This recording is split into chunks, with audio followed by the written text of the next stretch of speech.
Assalamualaikum warahmatullahi wabarakatuh. Perkenalkan, nama saya Anggun Umi Afifah, mahasiswa dari Stikes Bakti Mandala Husada Slawi, Prodi S1 Farmasi. Di sini saya akan menjelaskan tentang reaksi obat yang tidak dikehendaki dan interaksi obat. Selamat mendengarkan. Reaksi obat yang tidak dikehendaki dan interaksi obat.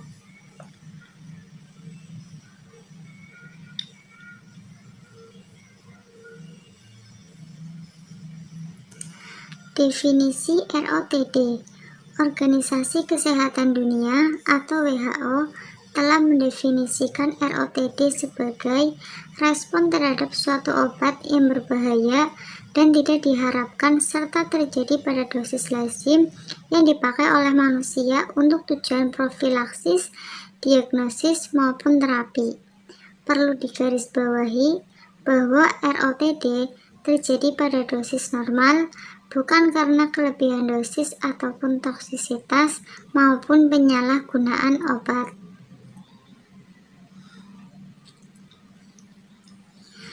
ROTD terdapat dua penggolongan. Yang pertama, reaksi tipe A dan reaksi tipe B. Reaksi tipe A merupakan aksi farmakologis yang normal tetapi meningkat. Reaksi ini kemungkinan dapat dibagi lagi menjadi reaksi yang dihasilkan dari aksi farmakologis primer atau sekunder.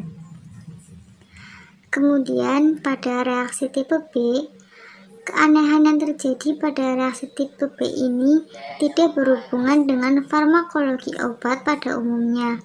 Misalkan hemolisis dengan metildopa atau trombositopenia dengan penghambat AC atau angiostensin converting enzyme inhibitors.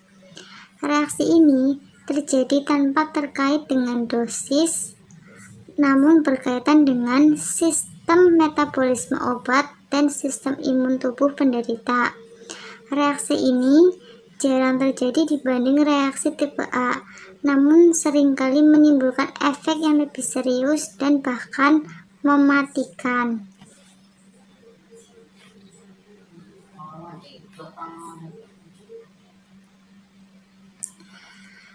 Ciri-ciri tipe A dan B. Pada tipe A dapat diramalkan dari pengetahuan farmakologinya, sedangkan pada tipe B tidak dapat diramalkan dari pengetahuan farmakologinya. Pada tipe A tergantung dosis, sedangkan pada tipe B jarang tergantung pada dosis. Sedangkan pada tipe A morbiditas tinggi, tipe B morbiditas rendah.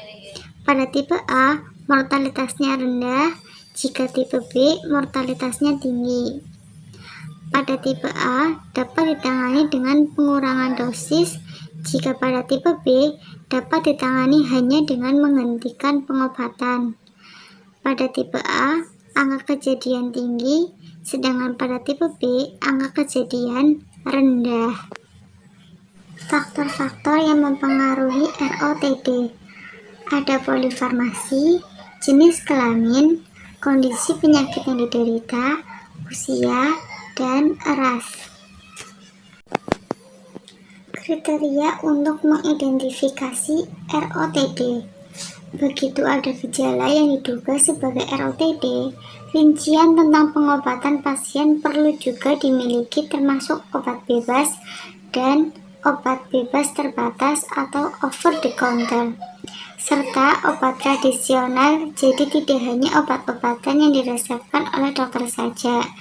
Ketika menanggapi gejala yang disampaikan oleh pasien, terdapat beberapa hal yang dapat ditanyakan, yaitu sebagai berikut. Pada waktu, kita dapat menanyakan kapan terjadinya ROTD tersebut muncul. Pada dosis, apakah dosis yang diberikan kepada pasien dengan kondisi tertentu terlalu besar? Pada sifat permasalahan, apakah ciri-ciri reaksi yang diduga sebagai ROTD tersebut sama dengan sifat farmakologi obatnya? Dan pada pengalaman, kita dapat menanyakan apakah reaksi yang muncul tersebut mirip dengan reaksi yang pernah dilaporkan di pustaka. Kemudian ada pencegahan dan penanganan ROTD. Yang pertama, cara pencegahan ROTD, kita dapat memeriksa keabsahan resep, meninjau resep status penyakit, kemudian kita dapat menanyakan apakah obat sesuai dengan kelompok pasien, kemudian kita dapat diskusi dengan dokter atau tenaga kesehatan lainnya dan berdiskusi dengan pasien. Pada cara penanganan ROTD, kita harus mengetahui nama pasien, nomor rekam medik, ruangan, dan nomor tempat tidur. Dan kita harus mengetahui obat yang diduga sebagai ROTD. Dan kita harus mengetahui nama pelapor, status pelapor, ataukah itu dokter, farmasis, atau perawat. Dan kita dapat menelpon extension atau radio panggil pelapor. Ya, selanjutnya yaitu kesimpulan pada penjelasan kali ini.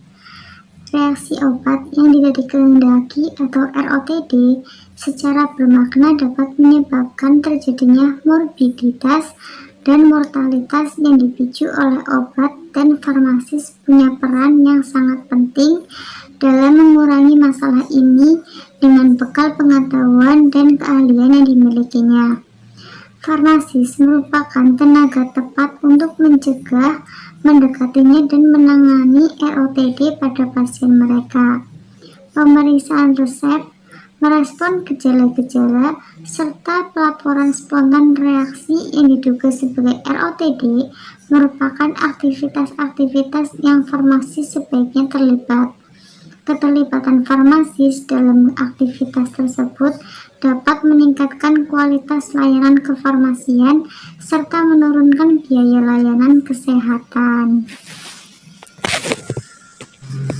Terima kasih.